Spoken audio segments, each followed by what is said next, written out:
Hey guys, what is up? Super K-Man Rocks here, and we are here for my LTA North Week number 2 overview and analysis video in the spring split. We're still in the best of one stage, although after this week's version of these best of ones, we're going to be more than halfway through it. Finally, I'm ready for some best of threes here in North America, but still 8 best of ones to go over in today's video. As per usual, we got our first taste of action here in the spring split. Last week, it's time to really see if our first impressions were correct and if these teams are going to be divided as much as we thought they were, or if some teams are going to come crashing back down to earth. We had some over or under performances in week number 1, and I'm excited to see if they stick. But if you're excited, let me know down in the comment section below, what did you expect to happen this week, and did it live up to your expectations? Of course, I'll go over everything. If you are new to the channel, what we're going to do in today's video is go game by game, talking about the advantages and disadvantages that each team was able to generate. I'll be giving a player of the game and a dud of the game for each individual game that we cover, and at the end of the week, I will be giving a player of the week and a dud of the week to tie everything into a nice, neat little bow. We will, of course, also be updating my personal power rankings from number 1 to number 8 at the end of the video, kind of talking about whether or not I think teams are moving up or down. Of course, you know, it's all going to be kind of dependent on their schedule. With best of ones, it can be pretty difficult to make full, wholesale assertions about these teams, but I'll certainly give it my best shot. We'll talk about who's over or underperforming my expectations and where I think these teams land at the moment. But of course, most of today will be spent talking about the games themselves. So don't want to waste you guys' time too much at the beginning. Let's get into the content itself, and that starts with day number 1. And our first game here of week number 2 was a matchup between Disguised and Cloud9, where Cloud9 was going to be able to pick up the win, and this was not a particularly close game. This wasn't supposed to be a particularly close game. I just feel so bad because Disguised is just not it. I was so excited for this guest spot, and honestly, I was excited for this Disguised roster going into the year because I do think there were some interesting pieces. I loved the bot lane going into the year, Scary Jerry, and who he projected to me like a bot lane that could really surprise a lot of people, especially considering how good Jerry was and just how much he gets better over the course of time when he plays at a level. Now, obviously, that's still been true. He was awful in winter, and he's definitely been better so far here at the beginning of spring, and I think him and Huki are starting to develop some chemistry, but everything else on this team is kind of just going wrong for DSG right now. And Cloud9, even though they're not the most consistent team in the entire universe, they're definitely good enough to be able to take advantage of a game like this. But let's go ahead and talk about it. Player of the game is super obvious. There was a gigantic mid gap in this game. Loki is the easiest possible choice for player of the game. And once again, it's Loki kind of being a primary option for this team when they go up against lower tier talent. Now, I really want to make it clear, Abadaga has not been able to survive against anybody in the LTA over the course of 2025. He has easily been the worst mid laner in North America, at least at the tier 1 level. And, you know, at this point, I think you're probably looking for replacements, respectfully, to Abadaga. I just don't think if you're looking to defend your guest spot, he is capable of playing in that role with the way he's playing at the current moment. Again, we'll talk about that more when we go over to DSG, but Loki did a great job of taking advantage of that, and I've been more impressed with Loki than I expected to be. Now, I say that basically every single time we talk about an LCK Challengers League player coming over to North America. I always think they're going to take some time to get used to playing at this level. Sometimes I'm right. Most of the time, it just feels like these guys click, and I'm certainly adjusting my mentality as we continue to watch more games and have a bigger sample size of players coming over, but Loki is a better carry than I was ever anticipating. We didn't really get to see a lot of that when he was in the Challengers League. He was definitely more of a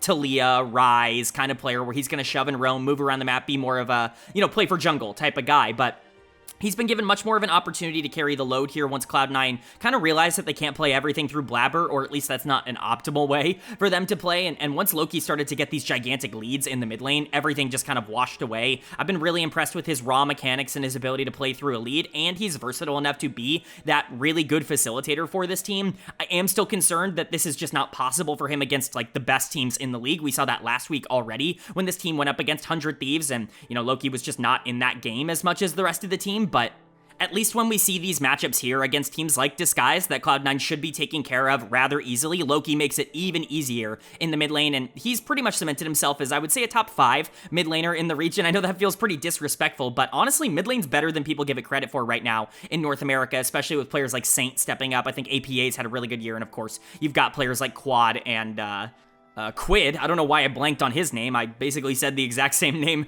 1 second before, but you've got a ton of mid laners that I think are performing pretty well, especially domestically right now. Loki being in the top 5 is certainly not meant to be disrespectful. He is a very valuable asset, and he's been a good addition so far for Cloud9, but the rest of this team also stepping up and doing their job. I really like when Blabber plays things like Poppy. Obviously, when I think of Blabber and his successes, especially at the beginning of his career, Gragas is the first champion I think of, and I'm not saying that Poppy and Gragas are similar champions, because I do think they do, you know, drastically different different things, but they're these more tanky options that are drafted to dissuade a lot of aggression coming in from the other side, but also do have playmaking opportunities if you put yourself into a really nice position and can control the mid game relatively easily. They're just kind of consistent throughout everything, and I think Poppy fills that role as well. Blabber has always looked at his best when he has a lane that he can just play for constantly and consistently, and I think right now that's been mid lane. If that ever turns into top lane, I think this team can really unlock that full breadth of what they can be. Thanatos was good here, but he wasn't really the main character. He didn't need to be on the Gwen. He still was better than Castle on the other side of this, but definitely interesting to see where the resources are going now. Sven and Vulcan have been much better than I think they get credit for throughout this year. Not that Sven is like a superstar. I just don't think he has that kind of mechanical ceiling. He certainly doesn't have like the killer instinct, if you will, in that regard, but Vulcan is a star as an engaged support, and even if he didn't get a ton of runway here on the Rakan, this was just an overall nice game from Cloud9. They generated a lead early and they never really looked back. And then for Disguise, it's just a talent gap. Like, that is as easy as I could possibly say it, especially the middle of the map, and obviously Abadaga is going to take a lot of the headlines for that. He is the easy choice for dead of the game because he got obliterated by Loki in this matchup, but I don't want it to go under the radar that XU really has just been a below average jungler at this level. He's not really been able to keep up at all, and I know we talk pretty consistently about how throughout XU's career, he's really benefited a lot from playing with better laners. The better his solo laners especially, the more effective he can be at the role that he plays, which is trying to be really aggressive in the mid game. The problem is his laners right now are awful. He has no lane that he can play for. Even Castle, who was really good in the winter split, has decreased his output dramatically. He was not nearly good enough in this game against Thanatos. Not that he had a real shot playing Gnar into Gwen, but, you know, XU has just not been productive. I think you could make an argument he's been the least productive jungler in the league, especially with Odilan now actually performing well, but Abadaga is the biggest issue on this team at the current moment. I think if you were to open up the middle of the map, things could get better, considering that Scary Jerry has been playing better, and Castle definitely has the mechanical ceiling to be able to outperform what he's doing right now, but if you're going to lose mid lane every game, it's just doomed. Like, there's no way you're going to be able to play that out. Loki is a good player, but this is not an isolated incident for Abadaga. He has easily been the worst mid laner in North America in the tier 1 scene throughout the entirety of 2025. It's either step up or step out, because Disguised has a spot in this league that they need to play for at the end of the year, and Abadaga right now just doesn't seem like a player that would even be able to compete to keep that. There are multiple players in tier 2 that I think would be instant upgrades. The problem is a lot of those players that are in tier 2 are probably looking at this situation with the guest spot and saying, we can probably beat Disguised. We probably don't need to go to Disguised. We can take their spot from them in the LTA. So it makes things a lot more interesting. I've seen the name Spyrax thrown out a lot because he is a really excellent player, and of course Maryville has brought in basically like a 10-man unit with the former Pulse roster. I don't see why Spyrax would ever leave Dark Zero Dragonsteel. I think there's a real shot he's just in the LTA next year on Dark Zero Dragonsteel. So it's a tough situation for Disguised, but mid lane looks like a big albatross, and Cloud9 took advantage of it. So really nice stuff from them. This is still a good team, even if I am much lower on them than I have been at any point in the year. I just think that their upside is definitely still a bit more limited than maybe I wanted it to be, but taking care of business here is a good sign. Then moving on to game number 2 here of day number 1, and we get an upper tier clash here between 100 Thieves and FlyQuest. And FlyQuest is going to pick up the 29-minute win here to move to 3-0. We moved them back up to number 1 in my power rankings at the end of last week because of that victory over Team Liquid, because they clearly looked like the best team in week number 1, and it feels like they really are solidifying that at the current moment. Really like FlyQuest's roster. It really felt like winter was out of character for them more than it was in character. I continued to believe in them up until the end, up until they just couldn't quite get over the hump in the semifinals, but this really does feel like the split where they're going to get back on track and put everything together again. There still are some lingering issues with this team. Masu in particular has just not been in form so far in 2025, but I think that that is very fixable, and if that's your only problem and you're still able to get these kinds of results domestically, I think you'll probably be fine. And then for 100 Thieves on the other side, this does feel like them crashing back down to earth a little bit. This is probably a game they would have won in the winter split, and I know that feels weird because it never felt like they had control. They definitely were outplayed. Their bot lane kind of got run over, but that I think really highlights some of the problems of 100 Thieves like miracle run, quote unquote, like the overperformance of what they did in the winter split is just a lot of these players played over their limits, and I think they're still good players, but maybe not quite as good as like the number 1 or number 2 team in North America. So We'll go ahead and talk about it here. Player of the game kind of can go one of two ways, either Inspired or Busio. Inspired was definitely the more consistent piece and definitely involved himself more throughout the game, but honestly, Busio was definitely the more impactful one in terms of the plays that he was making. The Nico was incredibly dominant in this game, and that's why for me, I'm giving the player of the game to Busio. If you wanted to give it to Inspired, that's totally fine. Both of them were really excellent, and it should go to one of those two, but I really want to give Busio some credit. I do think there are times where the narrative just kind of falls flat on Busio, where it feels like there is a disconnect between what he is as a player and what people want him to be as a player, either too much or too little, right? When people are putting him as a top 1 support in North America, there is rightfully some pushback because I just don't think he has like the ceiling upside games that someone like a Vulcan or a Core JJ have on a regular basis. But then you hear people talking about him as if he's not even close to those two and that he's closer to being middle of the pack, that someone like Ayla should be above Busio, and that's just not where I'm at right now, even though I've ranked Ayla above Busio for every year before this one. I've just been an Ayla believer a lot of the time before this. Busio has really cemented himself as a top 3 guy, as like clearly the number 3 guy in North America, a solid B+ that can actively win you games at this level and be a positive piece if this team were to go international, and obviously I think the expectation is for them to do that. I think we've kind of lost the plot. It's somewhere in the middle of I think where all these conversations are, and this is happening even with Masu having some mistakes down in the bot lane. I like Caitlyn. I think she can be effective, especially as that answer to Kalista that every team seems to be wanting to go for right now, but you know, there are some issues in terms of positioning if you are going to play Caitlyn that you need to be able to fix, and Masu was just a bit too greedy throughout a lot of this game. This has been a pretty consistent trend. It just doesn't feel like he's entirely locked in at the current moment. Masu has always played better than what he is playing like right now, and even still, even off his game, he was better than FBI on the other side of this, which we will talk about, but if Masu can get into form, like all 4 of the other members of this team are playing like top 1 players. It's just Masu who's kind of been playing like the 3rd best AD carry in North America over the course of this year, so excited to see if he can get in form, and Busio was doing this even without an AD carry that I think was playing all that dominant, at least from my perspective. But again, give a lot of credit to Inspired, a gigantic jungle canyon in this game over River. This has been pretty typical for River against the actual great jungler, specifically Inspired, at this level, where he's a good player and he's definitely very smart about where he puts resources, and he's very adept at being able to get players like Quid and FBI resources and ahead and, you know, get them gold. But when he has to survive in a skirmish battle against a player like Inspired, who's just very willing to try and take him out of his comfort zone, it's just kind of doomed for him. He doesn't have that upper tier talent. It's a weird comparison, but right now he kind of feels like the LTA's version of Beishwan, the jungler for Thunder Talk over in the LPL, where he's a really smart player and he can do really well in most circumstances, but you put him up against the best junglers in the region and it's much harder for him. And Inspired definitely is still the best jungler in North America. Do not get it twisted any other way. Quad was a huge main character for this team in week number 1 and kind of throughout all of the winter split. Nice to see him play Yone and be more set up here for the Aatrox and the Nico and the Caitlyn and all of those pieces.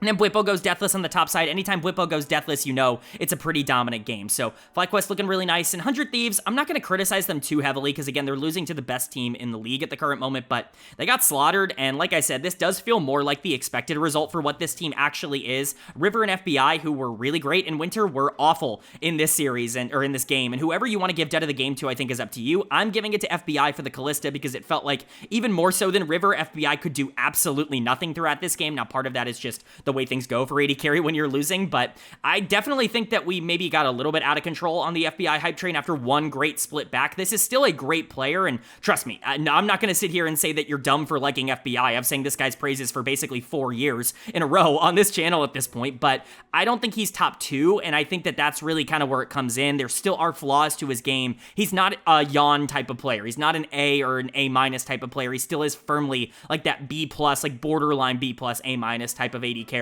And that kind of showed up here when, you can take advantage of that kind of player if they're going to be thrown off on a champion like Kalista early. And then, of course, River, like we already talked about, got completely out-jungled, was not in this game at all, even on Xin Zhao into Sejuani, where you should have so much pressure. But, Quid was fine. I think Sniper on the top side was basically irrelevant throughout this entire game, and Ayla couldn't really salvage things on the Renata, even if I think he was definitely better than FBI and River in terms of the plays he was making. Busio was still more active on the other side. So, again, kind of an expected outcome for 100 Thieves. We're not shocked that they're losing this. I think it's only frustrating that it was so not close, because they kind of did look okay in week number 1. They looked like the third best team taking on Cloud9 and being able to take them down, but FlyQuest really proving that they are the team to beat right now in NA, and I think it's a pretty big gap between them and most other teams right now.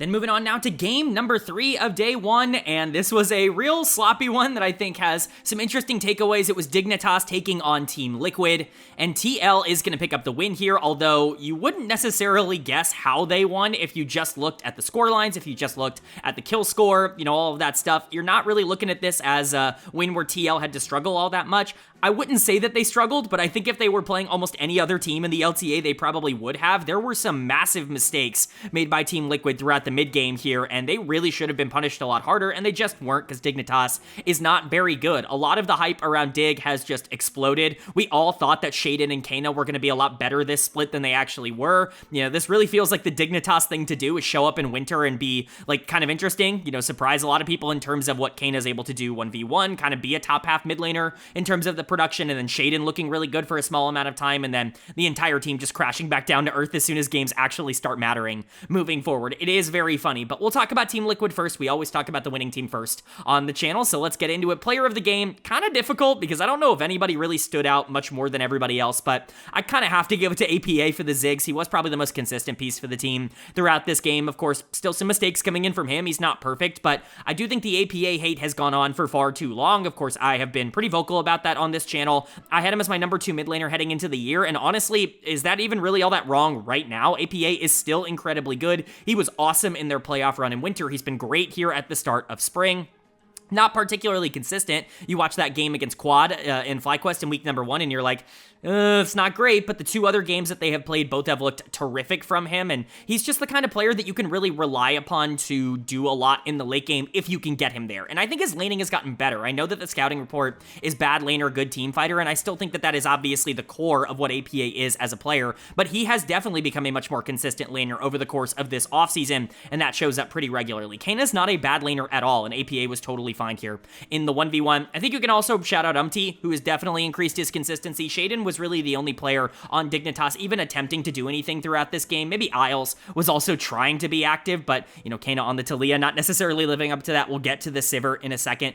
was doing a fine enough job of being able to close out a lot of the options that Dig had until he started playing way too slow and way too safe, and then I started getting a little bit upset. Put impact on Sion every single game. I'm not saying that he's the best Sion player in the world. What I'm saying is that this guy has absolutely been running it on every other champion. At least give him a champion that if he runs it, it's going to be productive and it's going to be useful. Sion obviously falls into that category, but jokes aside, let him be weak side. That is clearly what Team Liquid is kind of built to do right now, even if you think Impact can suddenly turn it around and be good at carries again, like he has not been over the course of this year.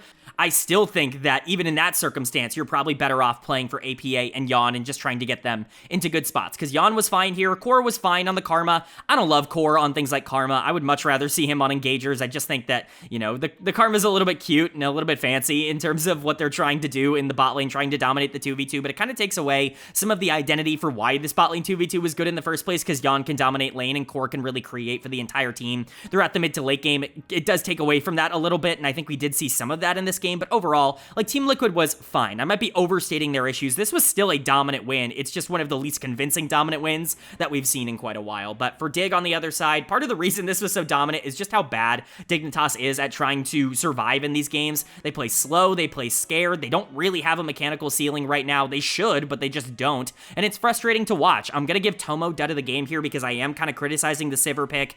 I just don't think hyper carries are good in the meta right now. I've said this in every other region. I might as well talk about it in the LTA. I think things like Jinx and Aphelios and Zeri, they've not been successful anywhere, and I think Sivir is just worse than all of those champions. I get that there are things that Sivir does that those champs don't do. Sivir still has one of the most consistent pieces of wave clear in the entire game, and you're clearly drafting to play for early game here with Xin Zhao and Talia moving around the map, and, Jace. You don't want to get to the teamfight stage of this, and Sivir, I guess, is theoretically supposed to be the out in that case, but there are so many better options on the table for that role. Sivir is not the one I would ever go for here, and I think Tomo really was entirely useless. I don't remember even talking about this champion throughout the entire game or having anything about it in my notes when we were watching it, so really not ideal. Shaden continues to be one of the only players attempting to do anything. I think right now it's pretty clear he's the best player on Dignitas. That's not a great sign. Surdy has been a bottom 1 top laner so far in the LTA. I still have high expectations for him. I think he can continue to get better, but it has not been what we thought a rookie year would look like for a player like Surdy going into Impact. This is the kind of player he should be able to take advantage of, and it didn't happen.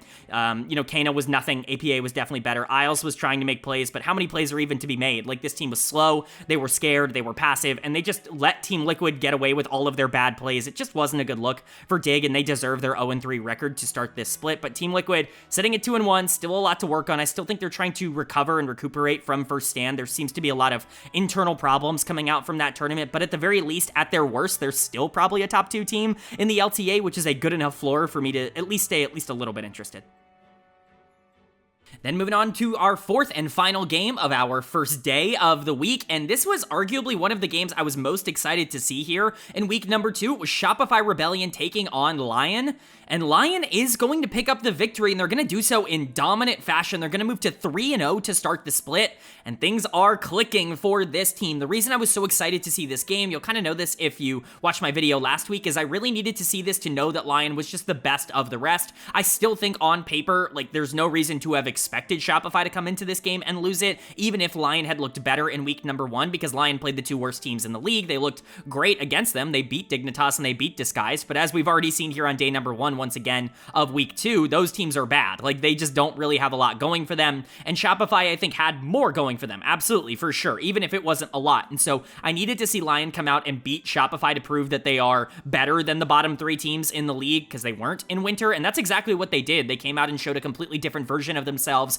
one that was really aggressive in the early game, and one that could generate leads on their own in lanes, basically isolated. Shopify, to their credit, did their part in absolutely throwing away any sense of confidence that I had in this team from last week and from their victory, and honestly, I just don't even really know what to say at this point. I think some of the narrative around them has been a little bit clouded. I generally think North American fans oftentimes will blame the wrong people for the wrong things, and I'll kind of talk about that as we go forward. I do think that there is blame to go around for Shopify, and I do think some of it falls on the players, some of it falls on the org, but at the end of the day, no one could have predicted that this team was going to perform like this. I don't think there was any reason to predict that, so we'll talk about that when we get there, but starting with LYON, player of the game for me is going to go to Licorice on the top side. Licorice is such a funny player to try and evaluate, because if you put him on a bad team, he's going to look like the worst top laner in the league. If nobody else on the team is winning, I don't know if it's a mental thing, if it's a confidence thing, if he just doesn't know how to play without pressure, like whatever it is, he's just going to look unplayable on teams that are not winning elsewhere on the map. You have that click into place, all of a sudden the middle of the map is pushing forward. Saint is one of the more interesting mid laners in the entire league.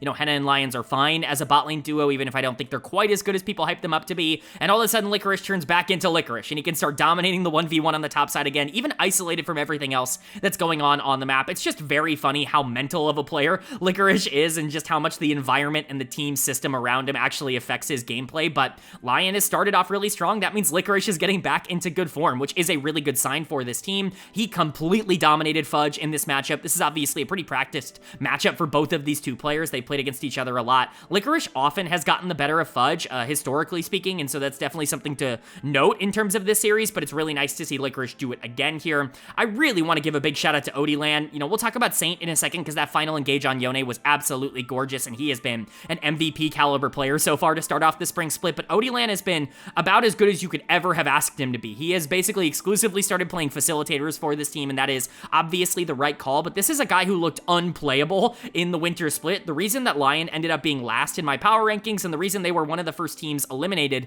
in the winter split, was because Odilan couldn't even survive in the jungle. A player like Contracts was able to completely take advantage of him as they pushed forward, and so you know, it's nice to see that he can step up and be the better facilitator between two players where I would have expected it to go the other way, especially in terms of recent form. Henna and Lions are good. I still think Henna is a bit overrated in terms of what his role is on this team. He's more so just playing safe and just kind of, you know, falling in line. That's what he did in the LCK. It's just oftentimes you couldn't really get away with that there. You can get away with it more here, and Lions has definitely been better, but once again, I think the map is so much more open because the middle of the map is winning so much more consistently now that there are just more opportunities. And the one thing I will say to pump the brakes a little bit on the Lion hype train, they have now beaten Dignitas, Disguised, and Shopify Rebellion. They have only played the three worst teams in the LTA. They have not had to play a single competent opponent. I would expect their schedule to get much harder moving forward, and if this team, you know, wins 3 games the entirety of this best of 1 stage, and, you know, they start off 3-0 and then can't win after that, I'm really not going to be all that surprised just because of the way their schedule was formatted. But at least they got the job done against the teams that they were supposed to. I wouldn't have expected them to even do that, and so 3-0 is already a pretty fantastic start for this team. And then for Shopify on the other side, there are just so many issues here, but I think a lot of the league community completely misdiagnoses them as per usual, and I know a lot of team executives like read Reddit and read the Twitter replies and go based off of what a lot of people are saying.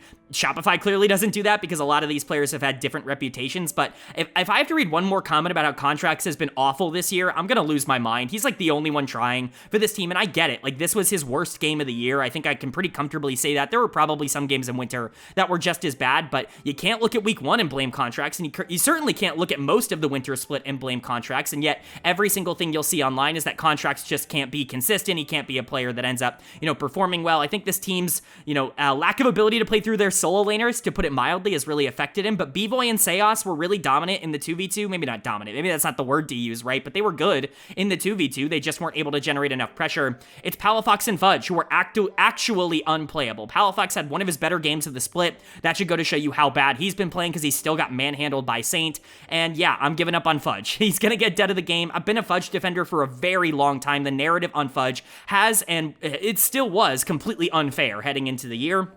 This guy always got a bad reputation because he was very vocal about the way that he thought the game should be played. And of course, he was kind of from that LS era of Cloud9. And so naturally, a lot of people just had opinions on him, whether you liked him or didn't. And, he was a versatile player, or not a versatile, a feast or famine player, which definitely increased the opinions. The variance of his gameplay definitely increased the variance of his fans. But I can't even deny that he's been awful this year. No one could have predicted this, though. This guy was a top 1 or a top 2 top laner every single split he played for Cloud9. And he comes over here to Shopify and cannot play the game. I don't know if it's mental. I don't know if he's out of practice. I don't know what it is, but he has been horrendous. Arguably the worst top laner in the entire league. Surdy is, I think, the only one even pushing him for that title. The Ambessa looked unplayable. And again, Contracts wasn't very good in this game, and I think you can definitely call that out, especially because it was Odilan on the other side, and you kind of needed to be better than Odilan if you were to win this game. Shopify has real problems, but once again, I see people blaming the roster construction here. Are you telling me you predicted that this team was going to be bottom 3 very easily? If you did predict that, I would have said that honestly, I don't know if we evaluate the same things. A lot of the problems for Shopify come in the fact that the players that they took risks on didn't pay off. They didn't have their support for all of winter. Palafox has been awful, and you couldn't really predict him to play the worst league of his entire career. I think you could have projected him to be bad, kind of like he was last year, but this is a different level. You don't want to be around Abadaga. You want to be around these average mid laners, and he's not even close to that. No one could have predicted Fudge playing the way that he did. Even Fudge haters would tell you that he would have been better than this. A lot of things went wrong. I think hindsight is 2020, and if you're trying to hindsight grade Shopify's offseason as awful, I just think we're kind of losing the plot there, at least in my opinion, but it's not working for them right now, and that's the unfortunate part. But for LYON, it really is working for them. And again, even if they don't pick up another win over the course of this spring split, it still is, or at least this first stage, I should say, the best of 1 stage. I still think this is already a huge positive for them. They've looked as good as you could ever ask for, and especially coming off of a winter split where all of our fears were kind of confirmed true, I think that there is a lot to like about the potential upside of them moving forward. But that's going to bring us to day number 2 now, and kicking off day number 2 was a matchup between 100 Thieves and Disguised that went as you would have expected. 100 Thieves pick up their second win of the split. They moved to 2-2. Obviously, their schedule's been a little bit harder than some of their compatriots. They've not gotten to play a lot of the bottom tier teams just yet. They've already taken their presumed expected losses to Team Liquid and FlyQuest. Now they get to pick up some of their wins against Disguised, and so really happy to see them come out and perform as we thought they would in a situation like this. This was a pretty dominant game from them. Again, not a lot of close games this week in the LTA, a lot of blowout victories, and this was yet another. And for Disguised on the other side, it's just time to make changes. It is time to pull the plug, and I don't know if you have to do that now or if you have to do that after spring. I think you have to start looking, though. You have to start contacting people and just seeing what you can do to try to salvage this year, because I think this jungle mid is just not good enough to stay up in tier 1. I think you are not going to be a tier 1 team next year if XU and Abadaga are still here, and I feel bad about saying that because I really like XU, and I think there is a world where he can be a good tier 1 jungler, but I think the flaws right now are just getting exposed a little bit too much, and clearly the construction of this team is not working out, and so you got to make some changes. But we'll quickly touch upon this one because there isn't a lot of actual analysis that I can give you other than 100 Thieves good, Disguised bad, and that's really kind of what it came down to. River's gonna get my player of the game. It's to take everything I said about River earlier today and kind of throw it back here. And I know that feels weird because he got destroyed in that game against Inspired, and now he comes out here and destroys XU, but it's the same thing. again, where you put him up against a bad jungler, he's going to look like $1,000,000. He's going to be able to take advantage of players who do not establish tempo nearly as consistently, and it's going to look dominant. Like Jarvan in particular, this has always been, in my opinion, his best champion. This and the Wukong have always felt incredibly consistent for him, and, you know, River is obviously somebody that can really take over games from ahead. This was a jungle canyon, and it was in his favor, but you put him up against Inspired, it's going to look a lot worse. He's just a very predictable player in that regard. It's why I've kept him out of the upper tier conversations in terms of the talent level that he's at. I still think he's closer to being like a B, maybe a B plus if you really want to put him there, than being anywhere in the A's, but, you know, XU is definitely worse than that, and River does a great job of taking advantage of those matchups. Big shout out to the bot lane here, FBI and Ayla really coming back after a pretty bad game on day number 1. Of course, it's expected for them to do better against Scary Jerry and Huki than they would against Masu and Busio, but FBI in particular definitely playing like he had a chip on his shoulder in this one. This was the version of FBI that absolutely decimated the winter split. Glad to see him back. Ayla goes deathless on Karma, 0-0 and 25, the perfect Karma scoreline. He was actually terrific in this game. He moved around everywhere on the map, and I think he's not going to get nearly enough credit for how much he did for 100 Thieves.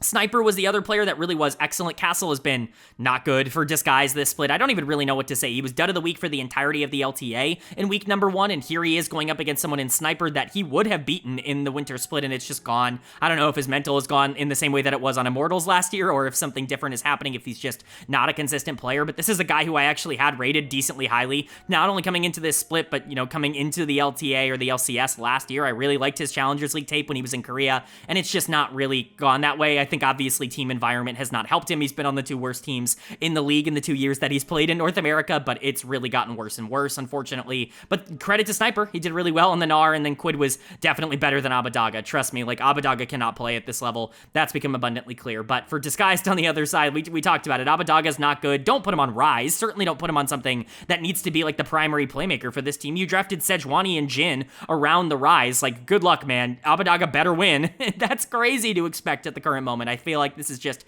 not playing to your own individual strengths as a team in draft. You got to be playing towards Scary Jerry at this point, or else I just don't really know what you're doing. He's like the one player on this team that's not running it at the current moment, but even everybody else has started to fall in line. Like I said, Castle's been bad. XU is the clear choice for dead of the game here. Even if Abadaga was also bad, XU lost pressure almost instantly into this game and was never able to recover at all. He was not in this even a little bit. Huki was awful on the Nico. This is probably his worst game of 2025.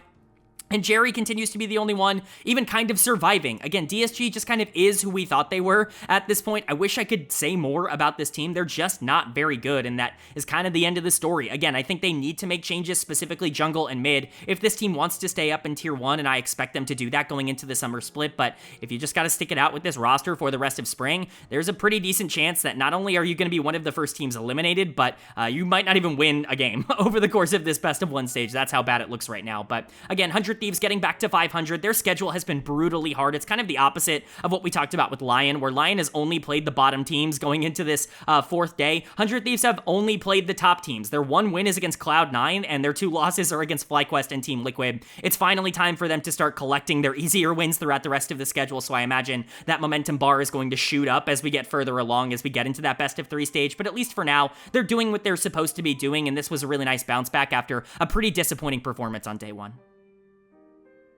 Then moving on to game number 2 here of day number 2, and it was a matchup between FlyQuest and Shopify Rebellion, where FlyQuest is going to pick up the win. They're going to move to 4-0 and stay undefeated here so far in the best of 1 stage. They certainly are on pace to be undefeated by the time we get to the group split here, the 2 groups of 4. Excited to see that. Again, I can't stress enough, I am just super excited to see Fly actually playing up to their own potential, because they've always been able to play like this. It's just not really been there over the course of 2025. It feels like they're locking in for the spring split, and once again, you have to consider them pretty big favorites right now in the LTA, because it just feels so complete. It feels like such a complete package, which is really big. And then for Shopify on the other side, you know, honestly, they played fine in this series. In this game. This was a good game overall from them. There are multiple positives to take away here. I think there were some mistakes from a couple of members. I'm not trying to say that everybody was perfect, but this was one of their better games of the split, and I don't think a lot of people are going to talk about it in a positive light, because they moved to 1-3, because this team is a lot worse than I think a lot of people wanted them to be going into this split.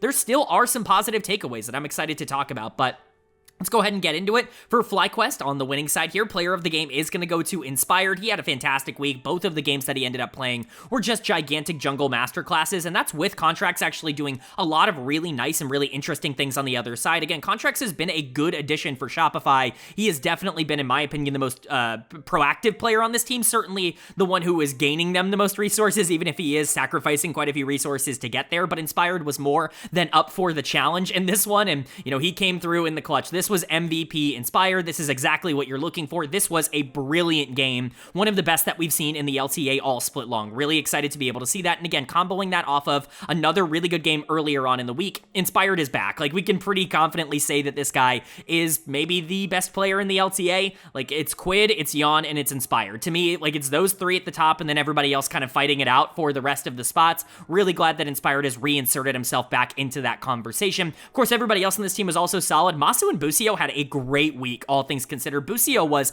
incredibly good across week number 2. I'm really excited to see that. Again, I don't often say his name when we talk about FlyQuest, and I think a lot of that is just because the team doesn't necessarily utilize him as the primary playmaker most of the time, but when he is given that responsibility, he's really freaking good at that role, and Masu probably played his best game of the entire split here on the Misfortune. Really happy to see these two get back into form and start getting comfortable again playing at this level. Bwipo was awesome on the top side, and that's with Fudge actually playing really well on the Gnar on the other side. We'll get to that.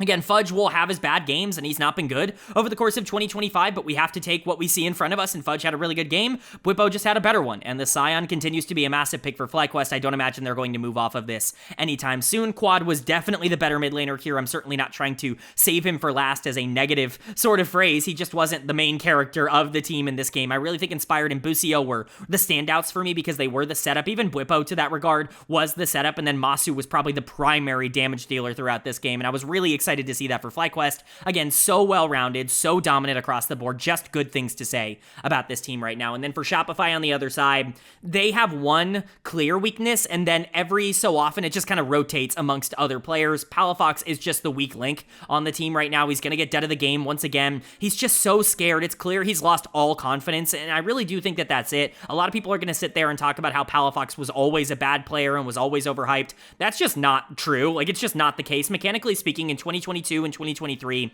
I think he was one of the best mid laners in North America. I honestly don't even think there's an argument to be made against that kind of take, but clearly last year really rattled him in terms of what he was going into this year, and now he's not even attempting to do things. He's playing Talia and playing incredibly scared and incredibly safe. He's not even taking his own ultimates into the Baron Pit. It's absolutely ridiculous, but if that's going to be the version of Palafox we're getting, that's not an LTA caliber player. He is the weakest player right now on Shopify. I would be remiss to not point out that Seos was not particularly good in this game on the Leona.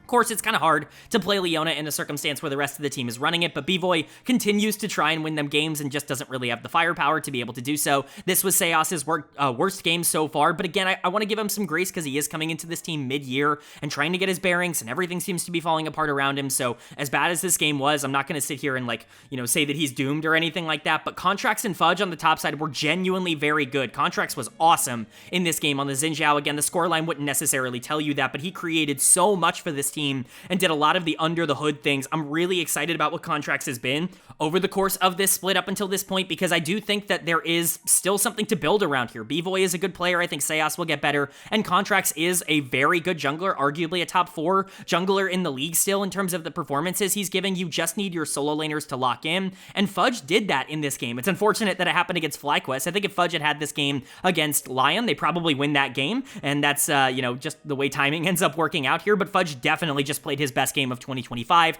Hopefully there's more of this in the tank, and hopefully it's more of just figuring it out. Again, there were mistakes. Are you going to sit here and say that Fudge was perfect this game? Absolutely not. But to compare this to a lot of the other negative plays, to compare this to Palafox or Seos on the same team, he was leagues better than those players in this game. So I'm happy to see that. And like I said, Bvoy has just kind of been good for this team since he joined in the middle of last year. So you feel good about Shopify in terms of what they showed here. I just don't know how consistent this is going to be. If they can start playing more like this is a performance that the 5th best team in the LTA would give. They've just not performed like that up until this point, but FlyQuest really cementing themselves as number 1, going 4-0 to start off. They are going to be the only undefeated team going into the final week of the best of ones. I think they're definitely going to want to walk out of those best of ones as the undefeated team at 6-0, and they've definitely set themselves up in the best possible spot to do that. Then moving on to our third game of day number 2, and unfortunately, this is where the undefeated miracle split so far has to come to an end. It was Team Liquid taking on LYON, and Team Liquid is going to pick up the win here. They're going to move to 3-1. They're going to push LYON to 3-1, but you still got to give a lot of credit to LYON because they actually played really well in this game. We talked about how it was going to be harder for them moving forward because they've already gotten all the easy ones out of the way, at least for this best of 1 stage, and so everything from this point onwards is a real challenge, and that was definitely the case here for Team Liquid because they did play really well across this game, but LYON definitely had a lot going for them. They took advantage of some mistakes that some players on Team Liquid were making pretty regularly, and if they didn't have some, let's just say, not so great performances on the top side of the map, then I think perhaps they could have walked out of here with a win. This could be a more interesting team than maybe I've been giving them credit for, even with their victories, but, you know, Team Liquid still walking out of this by picking up the victory. No shock there, just a little bit of a shock on how we got there. Shout out to APA. This makes 2 games this split where he has popped off and done incredibly well, and 2 games this split where he has gotten a little bit over eager and kind of gotten his team in trouble. This was not the best performance we've ever seen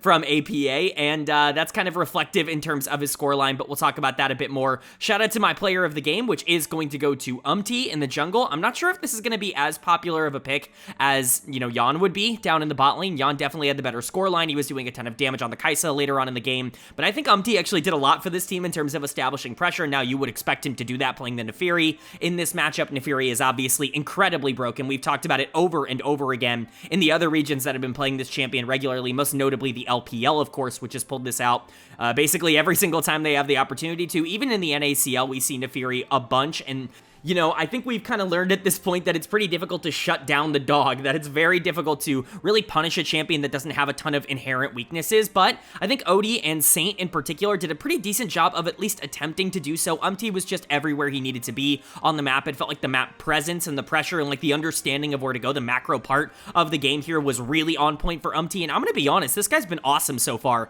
in the spring split. I know I'm a known hater. I've been an hater for like 3 or 4 years at this point, going back to his time on Bro in the LCK, where I was always saying that he was overhyped, and obviously I kind of had that opinion coming into this year, and you know, he kind of backed that up in the winter split, but spring's been really good for him. I think there's a lot of positive traits to take away. I think a lot of the inconsistencies that we normally see out of a player like they're just not so much there anymore right now, so that's really good. LYON and Core were still excellent. If you did want to give player of the game to LYON, I can't really be all that mad for that. The Kai'Sa was definitely more relevant than the Corki on the other side, and we'll talk about that. People are blaming the draft for LYON. I think this is a super winnable draft for LYON. I think they honestly just didn't play it the way they needed to. I think a lot of people who watch the LTA don't necessarily watch a lot of the other regions, so they don't know how Aurora and Corki are supposed to function in the late game, but you can definitely play through that as long as you're not super far behind. Unfortunately, LYON was way better in terms of these bot laners, and he is a better bot laner than Henan. That was proven. Core JJ had a pretty decent game. Impact was alright. I think you maybe wanted to see him punish Licorice a bit more because he was kind of running it on the top side, but still overall a fine game from him. He's kind of been bad over the course of this year, and so just to see him be the better top laner across a game is a pretty positive sight. But it was APA that actively tried to sell this game as much as possible. Like I said, he's 50-50 right now in terms of great games and really not great games, and that just makes him a bit more interesting to try and analyze. He was awesome in the winter split, and I thought he was fine at first stand, and so overall, I'm not going to sit here and freak out about performances like this. What this tells me more so than APA being bad is that Saint is actually just really good, that he is in that upper echelon, and we already kind of knew that. Like, we definitely had that feeling after week number 1 that that was going to be the case, but this basically cemented that. So it's a nice win for Team Liquid. I'm gonna kind of ignore some of the flaws in this game because I think they're more fixable than people are gonna give them credit for, but it is a good performance. And then for LYON on the other side, again, if Licorice had been a human in this game, perhaps it's a little bit easier, but he's gonna get done of the game. We were hyping him up earlier this week, talking about how when his team was doing well, he was doing well. Unfortunately, they came into this as underdogs, and that means Licorice is going to run it down 0-4-0 on the Aurora. I saw a lot of people, especially in the North American communities, talking after this game about how Aurora and Corki are unpickable at this level, and you know, I already kind of touched upon this, but that's just got to be a take for people who have never seen these champions actually piloted the way that they're supposed to be, because they can be super effective at this level. I guess you just don't really trust Licorice to do so, and maybe you were right to believe that, but I don't think the problem here is the draft. I think the problem here is the execution.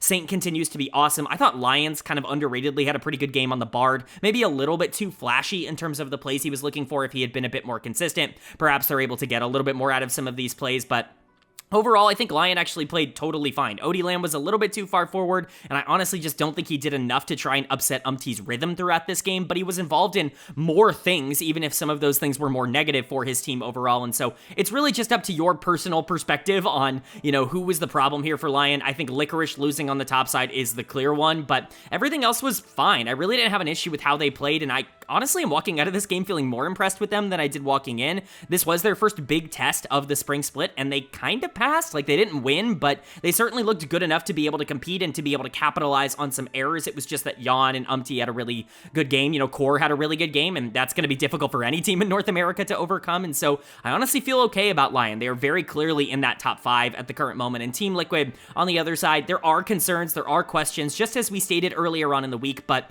I think those questions and concerns are a bit overstated. This is still a really good team with probably the best player in North America in LYON down in the bot lane. I have only so many concerns. I think this is a team that will get even better once we get into best of threes, and even if they're not in perfect form right now, I imagine it will continue to ramp up.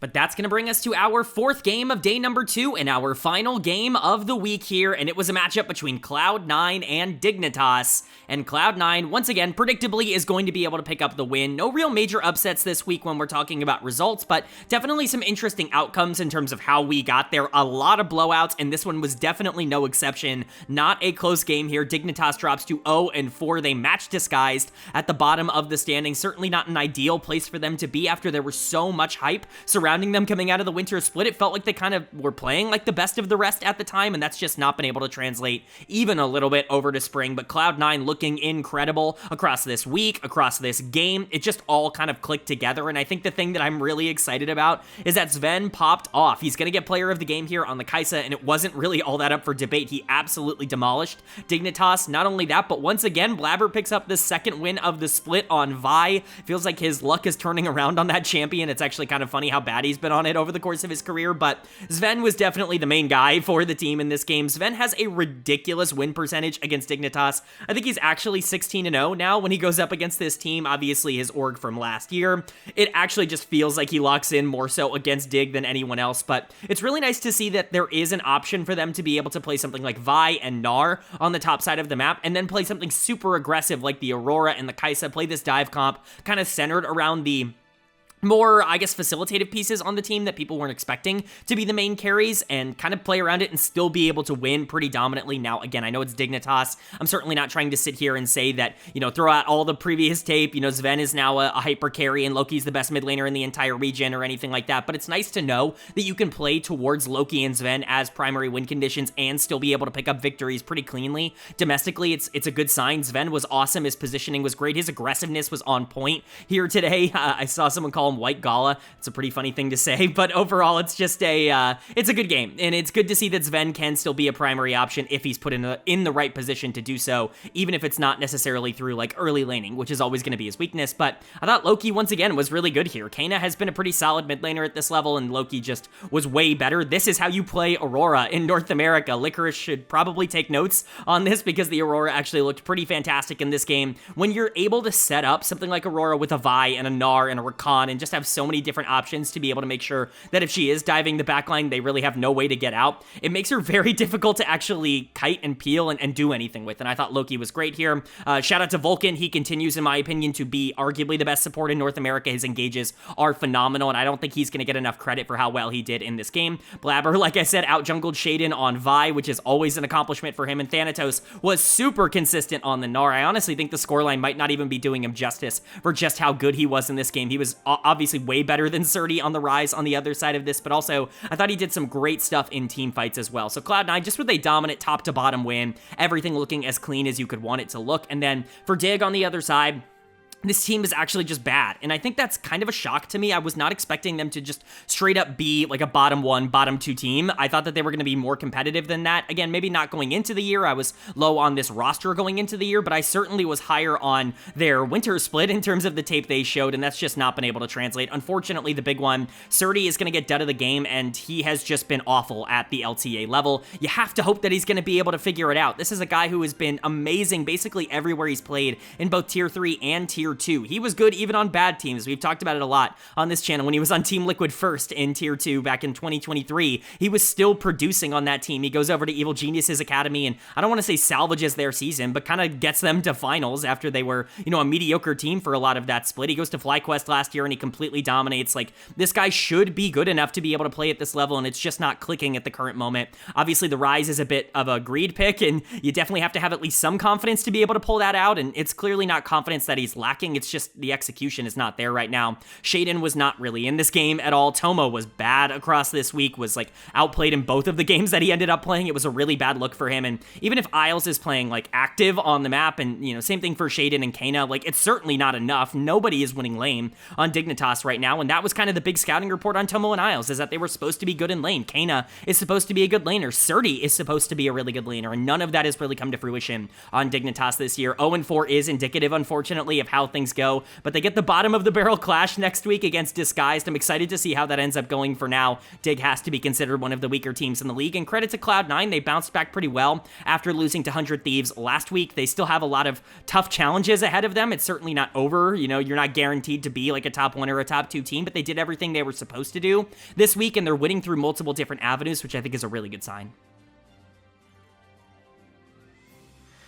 Alright, but that is going to do it for my LTA North Week number 2 overview and analysis video here in the spring split. Up on your screen now, the updated standings. After 2 weeks of action, you can see every single team from number 1 to technically number 7 in the standings, but any ties are just broken alphabetically. I'm not trying to show any favoritism here with them all being best of ones. Not a lot of tiebreakers to go off of, and so a lot of ties still remaining, but where that bias does end up coming in is my personal power rankings, which you can see to the right of every single team. Power rank is, of course, where I personally rank these teams from number 1 to number 8. Changes how that has changed from last week to this week. Only one change, but we'll kind of talk about why I haven't made changes elsewhere. FlyQuest, Team Liquid, I don't think I have to make a huge statement as to why they're staying as the top 2. Team Liquid, even though they kind of looked rough at times this week, are still managing to pick up some pretty consistent wins, and honestly, I just expect this team to get better over the course of this split. Their inconsistency right now it's coming from things that should be fixable for them, so they're going to stay at number 2 for me, and then, of course, 100 Thieves beat Cloud9 last week. Even if Cloud9 looked better over the course of this week, I still expect the top 4 to pretty clearly be the top 4, but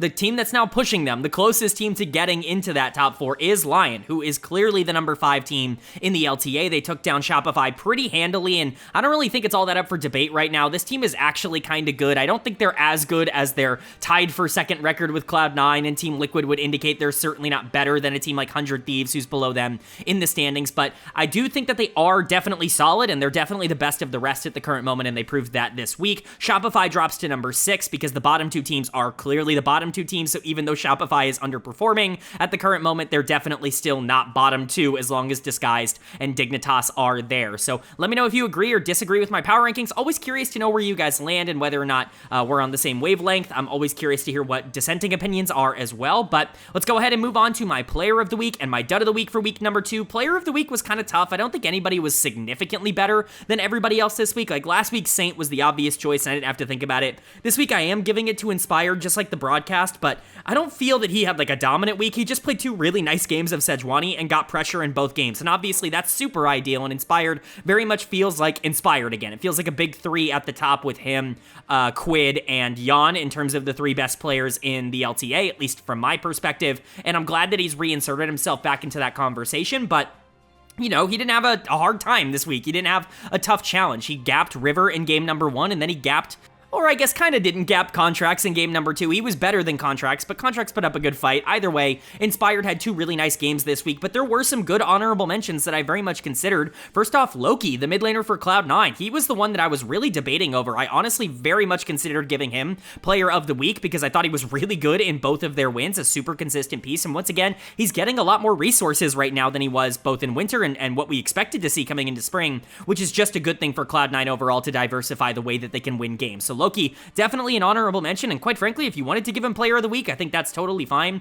And then I'm going with as my other honorable mention. I thought he was really good this week. He's been pretty good over the course of the spring split. Really haven't had a lot of complaints, even with some of the members of his team kind of running it right now, Impact and then 50% of APA. Has actually been pretty good. LYON has stepped up, obviously, as the primary option, but his ability to establish tempo in the mid game has been really solid, and that Neferi game was really fun to watch. So and Loki are my honorable mentions, but Inspired is my player of the week, and then my dud of the week is going to go to Abadaga. I didn't really think about this too much. There were definitely other candidates that you could have considered, most notably Palafox, in my opinion, that could have been an option, but Abadaga was the worst player in the LTA this week, and I don't even think it was really all that close. He is not playable right now. Once again, if DSG want a chance to survive the guest spot, either Abadaga needs to completely turn around his playstyle and get back to anything remotely considering what we thought he was going to be coming into this year, or they've got to go in a different direction, because the way he is playing right now, the way he's played all year long up until this point, is unacceptable for a tier 1 player. So he's going to get my dud of the week,